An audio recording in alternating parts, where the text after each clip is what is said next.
Cheers.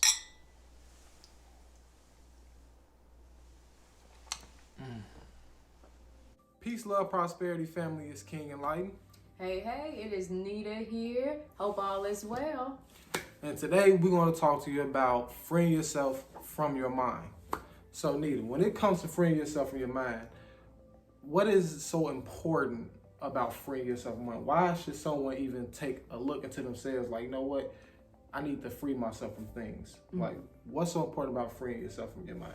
Yeah, right. Well, it all starts with your mind. Understand that everything that you do, every creation, it all starts with a thought. Your desires, your wants, everything that you want to manifest. And you have to have the right mindset that goes along with what you're trying to manifest. You know, everything has to be aligned in the same direction. And so you can't possibly bring good things into your life with a bad way of thinking. It doesn't work that way. You know? You think negatively about yourself, about your world, about your environment, about other people. You're going to attract more of that into your life.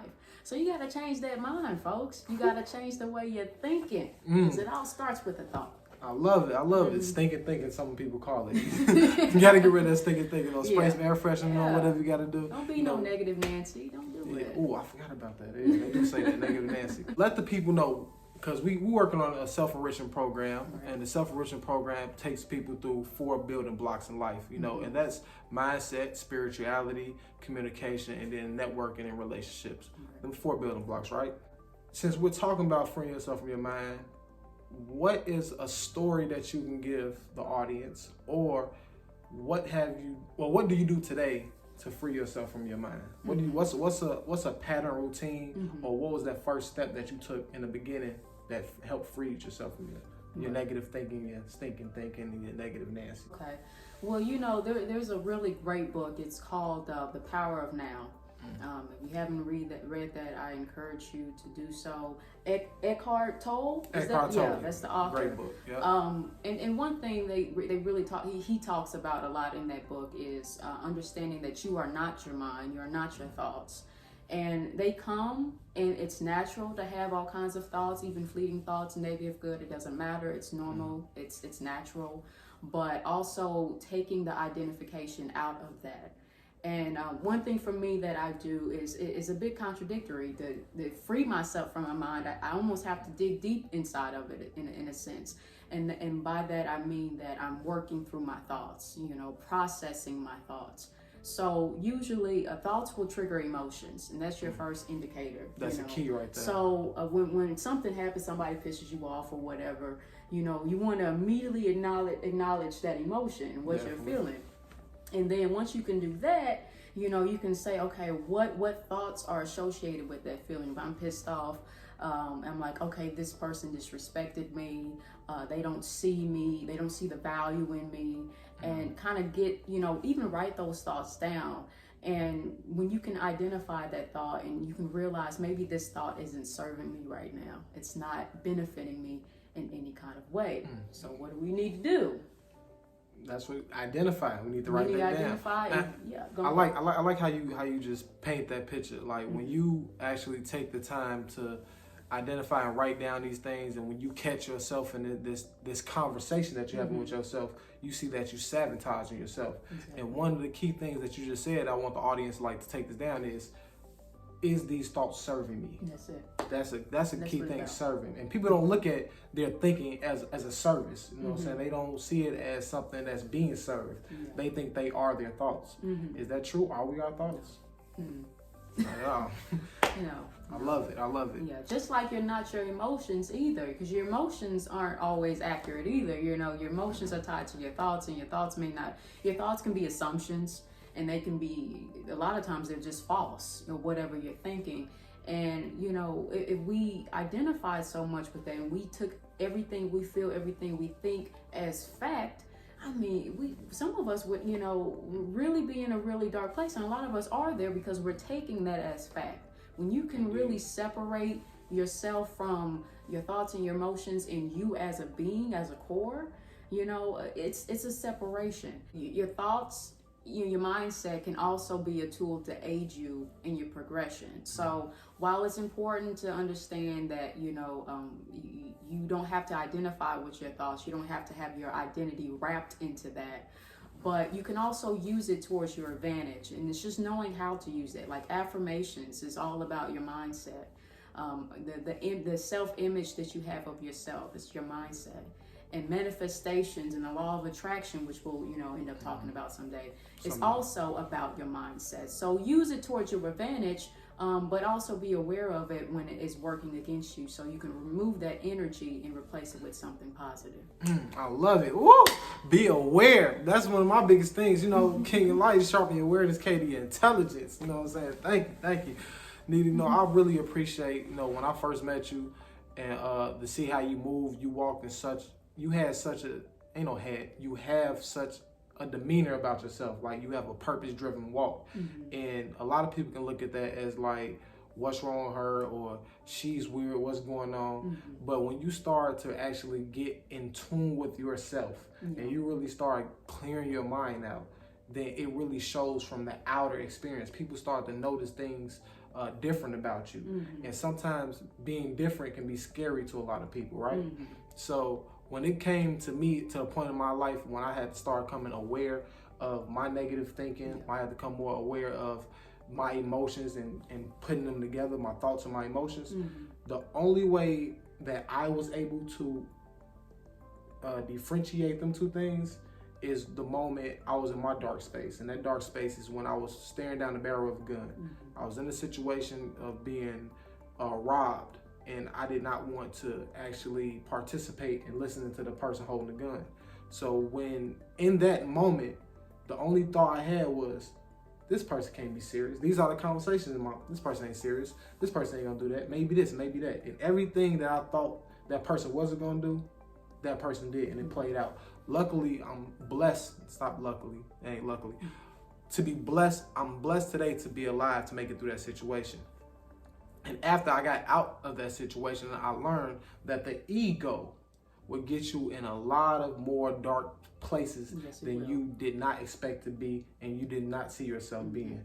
So people, really understand that your ego can be the blockage into freeing yourself from your mind. So if you really want to be free, you really want to be at peace, you really want to live a rich life, an abundant life. And I'm not talking about material, and I'm not talking about money. I'm talking about from the inside out. As my friend Cody Mannix would say, feeling good from the inside out, right? You have to start being aware of how your thoughts is serving you. Because if you're not physically speaking, you're not physically moving, your heart's not beating all over the place, you're not having anxiety, then nothing's really going on at that moment, but thoughts are just passing through. That's all they do, pass through. And you don't have to cater the thoughts. You don't have to partake in them thoughts, but you must be aware of them thoughts and then start to find out, is this serving me in a beneficial way, or is it harming me to the point where my emotions are starting to get affected? I'm starting to have anxiety. I'm starting to be worried. I'm starting to feel depressed. I'm starting to get angry. Anytime you let your thoughts get to that point of stage in life, then you take a second, step back, breathe. That's one of the simplest things in life we forget, right? Yes. Just breathe. Just breathe, baby. Just breathe. Yeah. So. Yeah. Well, I did want to say something, because you were talking about the ego, which also plays a big part of the mindset as well. What is something that you find yourself doing when your ego starts to come up and you can feel that it's coming up? How do you get your mind right, or shift your mindset or your way of thinking to calm that ego down and to allow your authentic self shine through? Okay, well, I'm gonna say it like this, because the ego comes in many forms, right? You can have an ego about money, you can have an ego about status, you can have an ego about how someone's viewing you, you can have an ego about how your boss on your job might be picking on you, and that's your ego. That might not be the situation. They can be doing that to better you because they see something in you that you might not see, or they could be picking on you. So I'm gonna say it how Kevin Gates said. Kevin Gates said, if you entertain a clown, you become part of the circus. If you entertain a clown, you become part of the circus. Wow. So if you don't want to be going around this loop and crazy and thinking when something happened, they walk off you, man, I should have did this, or who they think they talking to, why this, you have to look and you have to take a step back let things play out. And as Napoleon Hill would say, only have one response. That's interesting. That's it. But you don't have to say that out loud. Yeah. Let people talk. Let it come out. Let things happen in your life, because some things we can't prevent, right? Yeah. Life happens. Absolutely. Just let things happen. And then after it passes, because it shall pass, just say, that's interesting. And just that is a breath right there. And say that's interesting. It's that simple. And then I'll tell you, I promise you, you will start to become more balanced and aware and be able to be at peace. Yeah, and being present is a big thing, because that's where your awareness comes from. That's how you're able to identify all of these things that are happening. And that comes with practice. And breathing is really what helps brings you into the present moment, you know, because you only have right now. And everything that occurs that triggers you, it happens in the now. So the more present you can be, the more you focus on your breath and you bring awareness to that, the more that you can also tune into what you're thinking and what you're feeling, and you can start to make changes from that. Indeed. So I appreciate your time today. I'm glad that we decided to collaborate and really put something together for the community, for the people online, actually out and about that's local. And hey, you all, stay tuned. Is there how can people stay in contact with you? You have a social media platform? You want to let them know how to follow you, how to stay in tune? Yeah, I'm actually really big on Instagram. I go by Another Maxwell on Instagram. That's one word, Another and Maxwell put together. That's my artist name. You can communicate with me there. I make videos and motivational videos, and as well as different posts to give you guys some information to help you along your journey. So yeah, you can reach out to me there. Awesome. So, hey, y'all, I appreciate your time. Don't want to hold you too long. This is an introductory video. Again, free yourself from your mind. You know, that's all you have to do, and life will be more better and prosperous for you. So again, this is King Enlighten. You can follow me on all social media platforms at King Enlighten. That's with an E for those who can't spell, just being honest. Enlighten, King Enlighten. So again, how I always like to wrap up this show is peace, love, prosperity, sharpen your awareness, Katie intelligence. Yeah, and get your mind right. Get your mind right. Get yourself right. And we are here to help you along your journey. We look forward to working with you all. And hey, let's get this party started. Let's get it started, y'all. Yeah. Hi, I'm King Enlighten. And I'm Nita. And we have come together and designed a self-enrichment program put together to help you take your life to a new level. In this program, we will discuss the 4 key building blocks to life. 1, mindset. 2, spirituality. 3, communication. 4, relationships and networking. When it comes to your mindset, you have to understand there is one root cause to everything that you need to understand, and that's your conscious versus your subconscious mind and the roles that they play. Yes, and we will also discuss spirituality and how we are something so much more than our physical bodies. And when it comes to communication, you have to understand the importance of listening without judgment. Yes, and we also get to work on building strong and healthy relationships and also networking, and that includes personal relationships. So if you're a person that's looking to really get more in tune with yourself, create more opportunities for yourself, go into your own business, develop strong relationships, your communication skills, have more positive thinking, this program was designed exactly for you. So stay tuned and look out for our 4 building blocks to life self-enrichment program. See you soon.